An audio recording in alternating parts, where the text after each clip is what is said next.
husnuzon, karena husnuzon mampu merubah takdir. Husnuzon adalah bagian daripada berkeyakinan kepada Allah Subhanahu wa Ta'ala.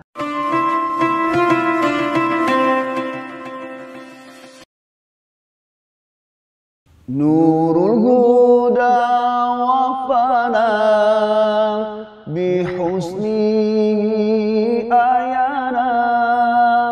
Nurul huda wafana bihusni ayana wa biliqa hayyana sallallahu alaihi maulana wa biliqa hayyana sallallahu alaihi maulana.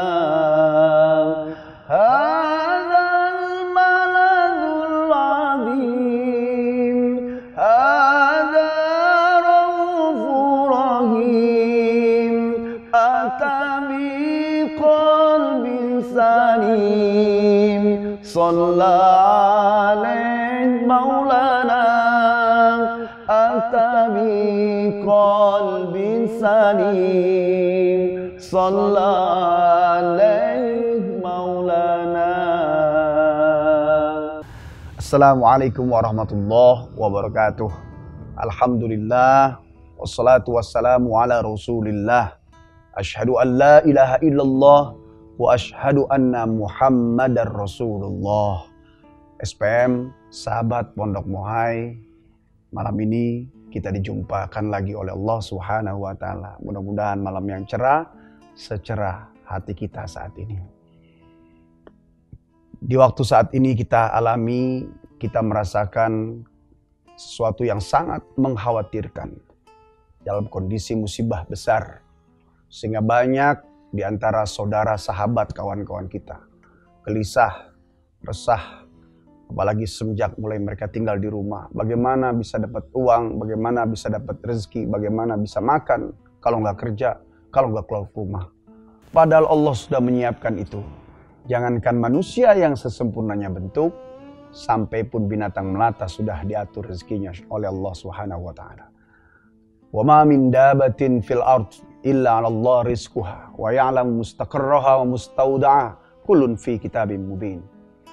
Tidaklah binatang melata yang berjalan di atas muka bumi Allah kecuali sudah dijamin rezekinya. Allah tahu di mana persembunyiannya. Allah tahu di mana dia hidup, dan itu semua tercatat dalam takdirnya. Apalagi manusia yang dari ujung rambut sampai ujung kaki fi ahsani taqwim, sesempurnanya bentuk, pasti itu sangat disiapkan oleh Allah. Ketika kita lahir di atas muka bumi, Allah nggak pernah bertanya apakah kita mau hidup di atas bumi. Allah nggak pernah ngajak kita musyawarah apakah kita mau dihidupkan. Tahu-tahu lahir, tahu-tahu ada. Berarti Allah sudah menjamin dan menyiapkannya. Yang jadi permasalahan adalah kita yakin tidak Allah menjamin itu semua. Kita yakin tidak Allah sudah menyiapkannya. Oleh karena itu, kita harus paham tujuan manusia dihidupkan oleh Allah Jalla Jalaluhu. Dalam surah Az-Zariyat ayat 56, "Wa ma khalaqtul jinna wal insa illa liya'budun." Dan tidaklah kuciptakan jin dan manusia kecuali hanya untuk mengabdi, menyembah, beribadah kepadaku. Seolah-olah Allah bicara dalam bahasa bebas. Wahai manusia, kuhidupkan engkau berdiri berhampara di atas muka bumiku. Tujuannya satu, beribadah kepada Allah. Karena aku Tuhan yang maha bijaksana. Aku tidak ingin di saat kalian sedang mengabdi, menyembah, kalian bingung, gelisah, merana, menderita. Maka kusiapkan semua kebutuhan dan keperluanmu. Yang laki-laki dikasih istri, yang perempuan dikasih suami, yang sudah menikah diberikan anak, cucu, keturunan, punya tempat tinggal, punya kendaraan, punya pangkat, punya jabatan. Tapi banyak di antara kalian yang lupa mencarinya dengan lelah dan letihnya sendiri. Padahal itu sudah jaminanku, kata Allah Subhanahu wa Ta'ala. Sehingga pergi pagi pulang sore, pergi sore pulang pagi, lupakan tujuan utamanya, itu beribadah kepada Allah. Dari mulai bangun tidur sampai tidur lagi esok hari, tujuan kita adalah ibadah-ibadah dan mengingat kepada Allah. Oleh karena itu, Kita lihat contoh-contoh yang telah Allah berikan, bahkan mata kita pun sering melihatnya. Bagaimana dengan cicak yang hidup di dinding? Makanannya nyamuk yang bisa terbang. Kira-kira siapa yang mendekati? Nyamuk apa cicak? Pastinya nyamuk bisa terbang. Dibuat oleh Allah nyamperin cicak. Dan makanan utama cicak adalah darah manusia. Dihisap oleh nyamuk. Kemudian mendekati cicak, hap, lalu ditangkap. Kalau cicak yang makanannya bisa terbang saja, nyamuk, dibuat oleh Allah, nyamperin cicak, bagaimana dengan manusia yang punya ilmu, punya iman dan sebagainya. Apalagi hidayah Allah. Ya Allah berikan kesempurnaan iman, ilmu, akal kepada manusia. Tentunya kita tidak boleh putus asa. Keyakinan itulah yang harus dibangun. Pola pikir sehingga membentuk keyakinan yang baik. Ketika kita membidik sesuatu, tangan kita kokoh, kaki kita kokoh, tak bergoyang dan tak bergerak. Maka ketika kita tarik pelatuknya, mengenai sasaran. Tapi kita lihat, ketika kaki tidak goyang, tapi tangan kita tidak kokoh, rapuh. Ketika tarikan pelatuk itu dibulai, maka akan melenceng jauh dari sasaran yang diinginkan. Kita selalu berpikir dengan pola yang sering kita bangun dari mungkin kecil sampai kita dewasa, bahwa uanglah yang membuat manusia punya, uang yang bisa membuat manusia sampai tujuan. Sebenarnya bukan uang. Ya. Bukan uang yang membuat kita punya dan sampai. Tapi Allah berkehendak tidak kita punya. Allah berkehendak tidak kita sampai. Kalau Allah berkehendak dibuat punya dan sampai. Caranya Allah yang mengatur. Kita punya mau, Allah punya mau. Yang berlaku adalah maunya Allah. Kita punya rencana, Allah punya rencana. Yang berlaku juga rencana Allah. Kita sering berucap, kalau nggak keluar rumah, kalau nggak kerja, dapat uang dari mana? Padahal bukan uang yang membuat kita bisa memiliki sesuatu, cita-cita yang kita inginkan. Banyak hal-hal yang membuat kita paham. Seperti contoh seorang kiai di sebuah pesantren. Nggak keluar rumah, tidak bekerja, tidak jadi pegawai. Tamu datang setiap hari, menghabiskan kopi, teh, makanan. Tapi membangun pesantren, mendirikan bangunan kelas lokal-lokal yang menjadi rencana mereka. Jalan terus, tak pernah terhenti. Lihatlah bagaimana Allah mengatur.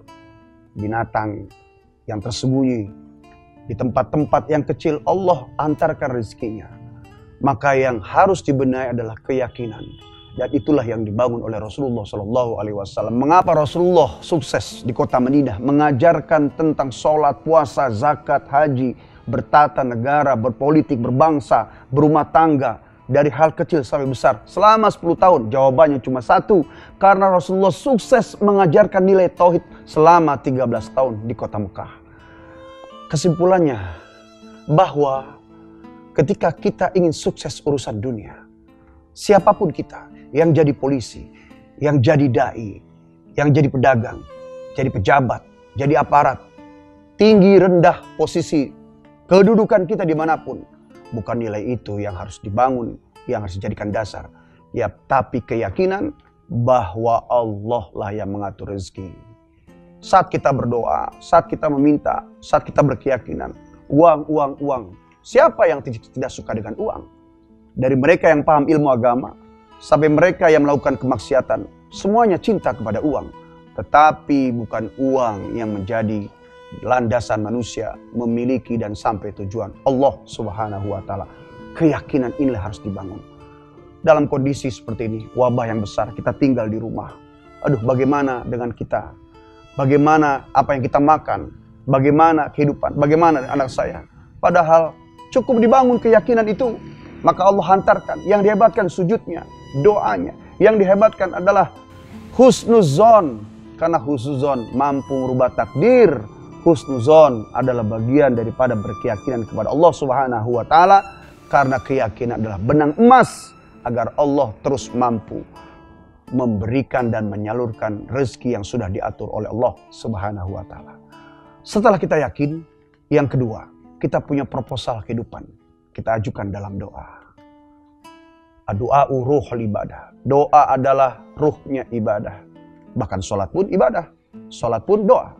Sholat pun adalah tiang agama yang isinya semuanya doa. Tentunya kita sampaikan doa-doa itu. pagi, duha, sore, malam, waktu subuh, zuhur, asar, maghrib, isya. Ditambah lagi dengan sholat-sholat sunnah kita, qiyamul lail, tahajud, dan duhanya. Meminta kepada Allah. Seperti anak kecil yang meminta kepada ibunya, merintih, meratap. Dan jangan putus, jangan berubah-ubah. Kita ingat ketika istri kita meminta sesuatu kepada kita, "Pah, tolong dong beliin sepatu," pagi.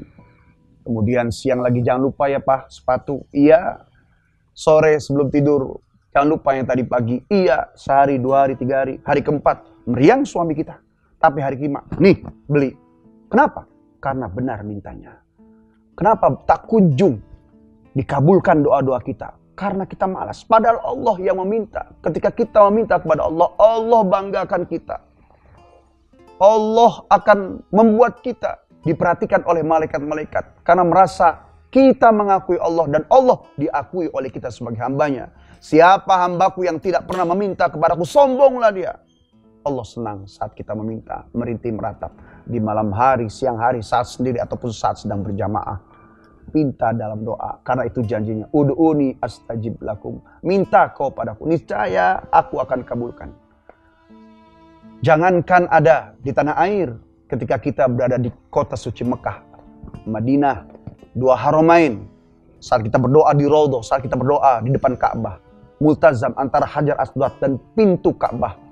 Ketika kita berdoa, kita teteskan air mata, kita menangis, meratap, kita absen semua hajat-hajat kita. Ya Allah. Karena Allah senang ketika kita merintih dan meratap dalam doa-doa ini. Meskipun di tanah Ka'bah, jangan sampai merasa bahwa Allah ini Maha mendengar, ini mustajab. Kemudian dia berdoa, "Ya Allah, ngerti kan?" Allah ngerti.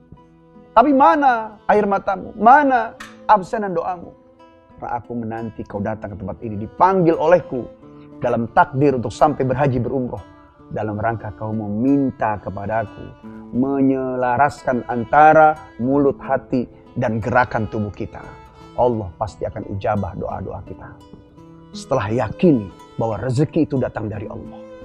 Kemudian kita pinta setiap munajat, harapan, cita-cita kepada Allah.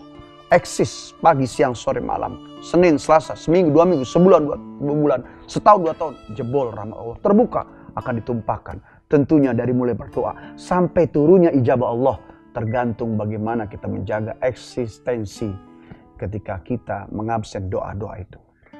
Tapi ada satu lagi. Setelah yakin dan doa, kita cari kendaraan agar keyakinan itu bisa terus tumbuh di hati. Kedua, agar bisa naik doa itu sampai ke langit dan ke arasy Allah. Didengar, diijabah, diaminkan oleh malaikat-malaikat. Kendaraan diantaranya adalah sedekah. Selain sedekah tolak bala, sedekah pun adalah kendaraan kita untuk bisa sampai kepada Allah. Bagaimana sedekahnya? Kalau yakinnya setiap saat, doanya setiap sholat, maka sedekahnya jangan sebulan sekali. Sedekahnya jangan setahun sekali. Sedekahnya tidak hanya seminggu sekali. Setiap hari Jumat ketika kita sholat Jumat di masjid. Sedekahlah tiap hari. Sebelum rezeki kita digunakan untuk urusan dunia, pergunakan dulu untuk urusan Allah. Kecil besar latihannya. Yang terpenting adalah ketika seseorang bersedekah, dia meyakini bahwa Allah akan menggantinya. Sodako imanan sesuai dengan namanya. Orang yang bersedekah, dia membenarkan imannya bahwa Allah ada, Allah menatap. Sebagai latihan kita. Latih setiap pagi. 10.000, 5.000, bahkan kecil 2.000 rupiah. Mancing ikan pakai ikan. Mancing uang pakai uang. Kalau yakinnya setiap saat, doanya setiap sholat, sedekahnya setiap hari, hal apa yang bisa membuat Allah terhalang? Tapi jangan lupa, ada lagi yang keempat. Setelah yakin, setelah doa, setelah sedekah. Inna fil harokah barokah. Sesungguhnya dalam bergerak ada berkah. Yang jadi tukang sate, berdaganglah. Yang jadi pejabat, bekerjalah. Yang jadi pegawai, aktiflah. Yang jadi dai, mengabdilah kepada Allah. Karena sungguh ketika seseorang mengatur rezeki Allah, maka apa yang dia dapatkan belum tentu sebaik yang Allah berikan kepadanya. Tulus, ikhlas, rezeki sudah diatur, rezeki sudah dipersiapkan. Bahkan seorang ustadz, "Waman ahsanu qawlan mimman da'a ilallah." Ucapan terbaik adalah manusia yang mengajak ke jalan Allah. Dia tidak mencari sesuatu yang membuat amalannya rusak. Mengabdi kepada Allah. Nilai-nilai tauhid, nilai-nilai akidah, nilai-nilai kehidupan yang diajarkan pada manusia. Dalam kitab Talimut Alim disebutkan, satu huruf seorang da'i mengajarkan umatnya, maka Allah balas ganjaran dengan 10 dirham. Andaikan 1 dirhamnya, kita hitung misalnya beberapa rupiah. Berapa jumlah ganjaran Allah berikan kepada seorang da'i. Bisa miliaran. Jangan diganggu dengan urusan dunia, karena itu adalah bekal kita. Keyakinan yang baik, doa yang terus menerus, serta sedekah setiap hari. Bergerak di tempat sesuai dengan profesi kita. Dengan meyakini bahwa Allah akan mengabulkan dan cepat. Yang 10 tahun bisa jadi setahun, yang setahun bisa sebulan, yang sebulan hanya seminggu, yang seminggu bisa sehari, sehari bisa 1 jam. Bagaimana kita menjalani semua itu? Keyakinan yang tidak berubah, doa yang terus dipanjatkan, dinaikkan, sedekah yang terus dikeluarkan setiap harinya, dilatih. Seperti memancing dunia, gulungan bola salju yang semakin ke bawah, semakin membesar. Dan terus bergerak. Bahkan arti istirahat itu sebelum. Istirahat adalah bukan dia selesai dari kehidupan. Istirahat berpindah dari satu amalan, pekerjaan kepada pekerjaan amalan yang lain. Begitulah dalam menjemput anugerah Allah. Jangankan keadaan sulit, dalam keadaan kita seperti biasa, normalnya. Insya Allah, Allah akan mengabulkan doa-doa kita. Buat sahabat Pondok Mohai yang ada di rumah, yang sedang istirahat, yang mereka lockdown, yang mereka tidak beraktivitas, hebatkan keyakinan, kuatkan doa, dermawan dalam sedekah setiap harinya, dan terus bergerak. Ketika kita sulit untuk keluar rumah, bergeraklah dalam sujud, dalam baca Quran, dan apa saja yang menarik ridha Allah Subhanahu wa Ta'ala. Mudah-mudahan jadi wasiat, nasihat buat kita semuanya. Assalamualaikum warahmatullahi wabarakatuh.